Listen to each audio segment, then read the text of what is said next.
1 April 2026 থেকে ভারত সরকার income ট্যাক্সের নিয়মে অনেক পরিবর্তন এনেছে। এই নতুন নিয়ম অনুযায়ী 9টি ট্রানজ্যাকশন আপনারা যদি করেন তাহলে আপনাদের আসতে পারে ইনকাম ট্যাক্স নোটিশ। এই যে 9টি ট্রানজ্যাকশনের কথা আমি আপনাদের বললাম, সেগুলো যদি লিমিটের বাইরে হয় তাহলে সেই ইনফরমেশন চলে যাবে ইনকাম ট্যাক্সের কাছে এবং সেখান থেকে আপনাদের কাছে নোটিশ আসার সম্ভাবনা অনেক বেড়ে যাবে। শুধু যে নোটিশ আসবে তা কিন্তু নয়, তখন আপনার কাছ থেকে এক্সপ্লেনেশন চাবে যে এই টাকা আপনি কোথা থেকে পেলেন, কোথায় রাখলেন, কেন রাখলেন, কিসের থেকে পেলেন, প্রতিটি তথ্য আপনাকে তখন ইনকাম ট্যাক্স ডিপার্টমেন্টকে দিতেই হবে।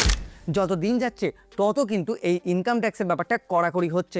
তাই আজকের এই ভিডিওতে আমরা জানবো 1 এপ্রিল 2026 থেকে নতুন কী কী নিয়ম আনা হবে, কীরকম ট্রানজ্যাকশনে আসতে পারে নোটিশ, কত টাকা ট্রানজ্যাকশন করলে সমস্যায় আপনারা পড়তে পারেন। এছাড়াও আপনারা যদি ইনকাম ট্যাক্সের নোটিশ থেকে বাঁচতে চান তাহলে আপনারা এখন কি করবেন।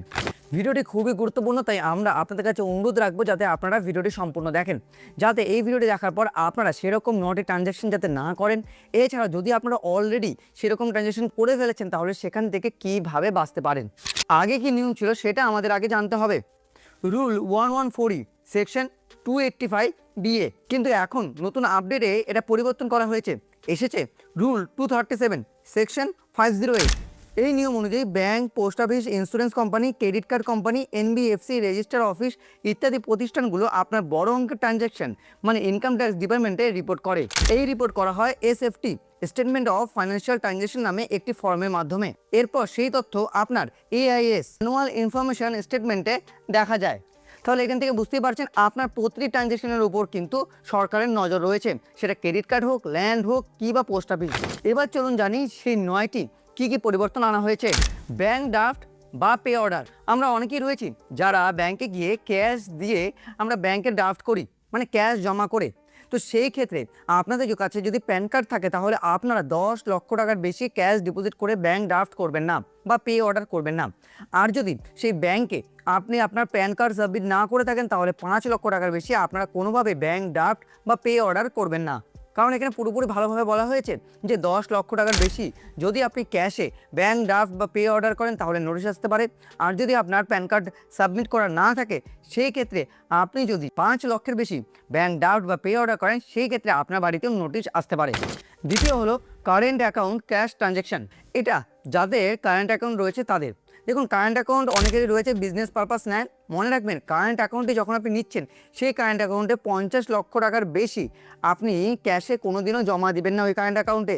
যদি আপনি বছরে 50 লক্ষ টাকার বেশি জমা দেন ক্যাশে বা বছরে 50 লক্ষ টাকার বেশি উইথড্র করেন সেই ক্ষেত্রে ইনকাম ট্যাক্সের রিপোর্ট কিন্তু আসতেই পারে। যাদের কারেন্ট অ্যাকাউন্ট রয়েছেন এবং খুব ট্রানজ্যাকশন করছেন তারা মনে রাখবেন বছরে আপনারা হিসাবটা করে দেখবেন আপনারা পুরো বছরে মানে পুরো ফাইন্যান্সিয়াল ইয়ারে 1 এপ্রিল থেকে 31 মার্চ অবধি যে কত টাকা ট্রানজ্যাকশন আপনারা সেই কারেন্ট অ্যাকাউন্ট থেকে করছেন, মানে কত টাকা উইথড্র করাচ্ছেন বা কত টাকা জমা দিচ্ছেন। যদি 50 লক্ষ পার হয়ে যায় তাহলে সাবধান, ইনকাম ট্যাক্সের নোটিশ আপনার কাছে আসতেই পারে। Savings account cash deposit. বর্তমানে সেভিংস অ্যাকাউন্টে কত টাকা ক্যাশ ডিপোজিট করতে পারবেন সেটাও কিন্তু লিমিট করে দেওয়া হয়েছে। যদি আপনাদের প্যান কার্ড ব্যাঙ্ক অ্যাকাউন্টের সঙ্গে লিঙ্ক থাকে সেই ক্ষেত্রে আপনারা একবারে বা পুরো বছরে 10 লক্ষ টাকা অবধি ইনভেস্ট করতে পারবেন সেভিংস অ্যাকাউন্টে, আদার্স অ্যাকাউন্টে নয়। আর যদি আপনার কাছে pan card link bank account না থাকে সেই ক্ষেত্রে ম্যাক্সিমাম 5 লক্ষ টাকা আপনারা ইনভেস্ট করতে পারবেন, মানে 5 লক্ষ টাকা পুরো বছরে ফাইন্যান্সিয়াল ইয়ারে আপনারা জমা দিতে পারবেন। এর বেশি জমা দিলেই আপনার কাছে নোটিশ আসার সম্ভাবনা অনেকটাই হয়ে যাবে।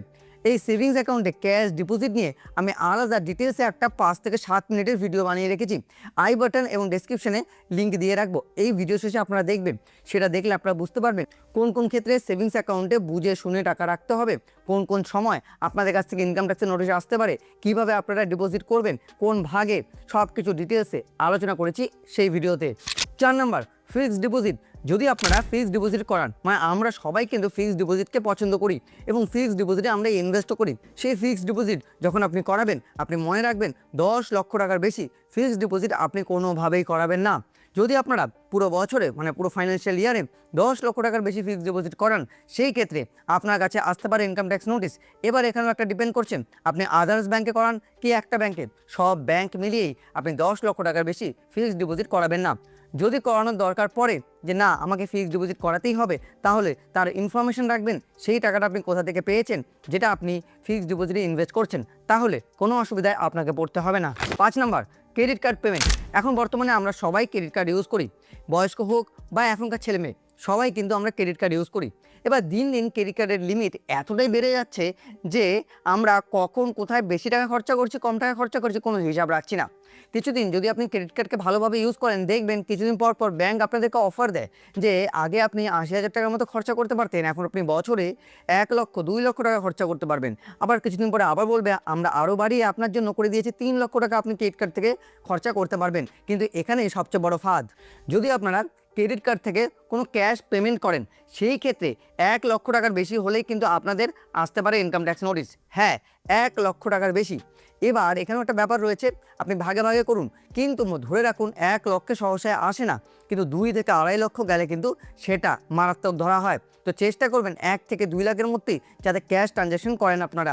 আর যদি আপনারা ক্রেডিট কার্ড দিয়ে শুধুমাত্র অনলাইনই পেমেন্ট করেন, যেরকম মনে করুন কোনো একটা সাইট থেকে মোবাইল কিনছেন, ড্রেস কিনছেন, বা কোথাও গিয়ে আপনি পেট্রোল ভরাচ্ছেন, বা কোথাও গিয়ে সোয়াইপ করে আপনি জিনিসপত্র কিনছেন, সেইভাবে যদি অনলাইন আপনি কাজ করেন ক্রেডিট কার্ড দিয়ে, তাহলে মনে রাখবেন যে 10 লক্ষ টাকা ম্যাক্সিমাম লিমিট রাখা হয়েছে।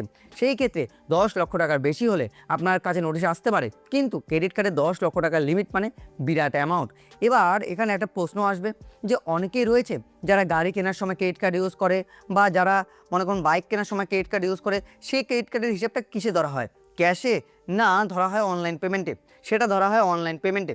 সোয়াইপ করছেন আপনি, সেখান থেকে টাকা কেটে আপনি যে প্রোডাক্টটা পারচেস করছেন সেখানে চলে যাচ্ছে, তাই সেই অ্যামাউন্টটাকে ধরা হয় কিন্তু ক্রেডিট কার্ডের online payment. 6 number, share, mutual fund এবং ইনভেস্টমেন্ট। দেখুন মনে রাখবেন এখানে 3টে ভাগে ভাগ করা হয়েছে। যদি আপনি পুরো ফাইন্যান্সিয়াল ইয়ারে 10 লক্ষ টাকার বেশি মিউচুয়াল ফান্ডে ইনভেস্ট করেন তাহলে নোটিশ আসতে পারেন। আপনি যদি 10 লক্ষ টাকার বেশি পুরো ফাইন্যান্সিয়াল ইয়ারে শেয়ার কেনেন তাহলে নোটিশ আসতে পারে। যদি আপনারা 10 লাখ টাকার বেশি বন্ড বা ডিভেঞ্চার কেনেন সেই ক্ষেত্রেও কিন্তু আপনার বাড়িতে আসতে পারে নোটিশ। এবার এখানে অনেকেই বলবে যে আমি তো মাসে 1 লাখ টাকা করে মিউচুয়াল ফান্ডে ইনভেস্ট করছি, তাহলে আমি কি করব? দেখুন 1 লাখ টাকা করে আপনি ইনভেস্ট করছেন, আপনার বছরের ইনভেস্টমেন্ট হয়ে যাচ্ছে 12 লক্ষ টাকা। তারপরেও আপনি আবার কি করছেন, শেয়ার কিনছেন আরও 7-8 লাখ টাকার, তাহলে দুটো মিলিয়ে কিন্তু হয়ে যাচ্ছে 18, 19, 20 লাখ টাকা। দুটো মিলিয়ে চেষ্টা করবেন 20 লক্ষ টাকার বেশি যাতে না হয়। যদি 22, 23, 24 লাখ টাকা হয়ে যায় তাহলে কিন্তু আপনারাই বিপদে পড়বেন। সবসময় মনে রাখবেন যেই লিমিটটা দেওয়া থাকে যে 10 লক্ষ, তার থেকে 1 লক্ষ বা 2 লক্ষ টাকা বা 3 লক্ষ টাকা বেশি হলে সেই ক্ষেত্রে কোনো প্রবলেম হয় না, কিন্তু তার থেকে অনেকটা বেশি হয়ে গেলে, দুটো জিনিসের পার্থক্য বড় হয়ে গেলে, তখন কিন্তু ইনকাম ট্যাক্স নোটিশ আসার সম্ভাবনা বেড়ে যায়। আর এই সময় আপনাদের কাছ থেকে চাওয়া হয় হিসেব, যে আপনি এই টাকা কোথা থেকে পাচ্ছেন, কোথা থেকে পেয়ে আপনি এখানে ইনভেস্ট করছেন, সেটার হিসেব দিতে না পারলে কিন্তু 30% ট্যাক্স এবং তার সঙ্গে 200% পেনাল্টি আপনাকে পে করতে হয়, যেটা আমি আমার আগের ভিডিওতে সুন্দরভাবে আপনাদেরকে বুঝিয়ে দিয়েছি। প্রপার্টি ট্রানজ্যাকশন, আমরা বর্তমান সময়ে অনেকেই প্রপার্টি কিনি আবার প্রপার্টি বেচি। দেখুন এখানে একটা জিনিস খুব ভালোভাবে বুঝতে হবে, এবার আপনার প্রপার্টির ভ্যালু কি রয়েছে যেটা সরকারি খাতায়, সেই সরকারি খাতায় যদি প্রপার্টির ভ্যালু 45 লাখের উপরে হয় পুরোপুরি হিসেব দেখাতে হবে। সেই ক্ষেত্রে আপনাদের কাছে কোনো অসুবিধায় পড়তে হবে না। কিন্তু অনেক ক্ষেত্রে আমরা একটা কাজ করি, যেটা হলো আমার প্রপার্টি ভ্যালু সরকারি খাতা দেখাচ্ছে 10 লক্ষ টাকা, কিন্তু আমি সেই প্রপার্টিটা বেচেছি 50 লক্ষ টাকায়, মানে 40 লক্ষ টাকা এক্সট্রা আমার ইনকাম। এই ইনকামটা লুকোতে গিয়ে অনেকে ডাইরেক্ট ব্যাংকে টাকা নিয়ে নেয়। না, এই ভুল আপনি কোনোদিনও করবেন না। ডাইরেক্ট ব্যাংকে কোনোভাবে টাকা নেবেন না, তাতে কিন্তু আপনারাই বিপদে পড়বেন ভবিষ্যতে। কারণ সরকারি খাতা দেখাচ্ছে 10 লক্ষ টাকা আপনি সেই প্রপার্টিটা বেচতে পারেন বা সরকারি হিসেবে দাম, কিন্তু আমরা কি সেই দামে আদৌ বেচি না তো। তাই বলছি, যখনই আপনি সরকারি হিসেব নিয়ে যেই টাকাটা সরকারি খাতায় বের হবে সেটাই আপনারা ব্যাংকের মাধ্যমে ট্রানজ্যাকশন করবেন। তাতে কি হবে, অসুবিধায় আপনাকে পড়তে হবে না। যখন আপনার কাছ থেকে প্রমাণ যদি কোনো দিন চাওয়া হয় যে এই টাকাটা আপনি কোথা থেকে পেয়েছেন, আপনি হিসাব দেখাতে পারবেন। বাকি টাকার হিসাব তখন কিন্তু তারা চাবে না, চাবে আপনার কাছে ট্রানজ্যাকশন অ্যামাউন্টের হিসাব। যদি কোনো গোলমিল পায় সেই ক্ষেত্রে কিন্তু রেজিস্ট্রার অফিস ইনকাম ট্যাক্স ডিপার্টমেন্টকে জানাবে এবং ইনকাম ট্যাক্স ডিপার্টমেন্ট আপনাকে নক করবে। 9 number, cash payment for goods and service.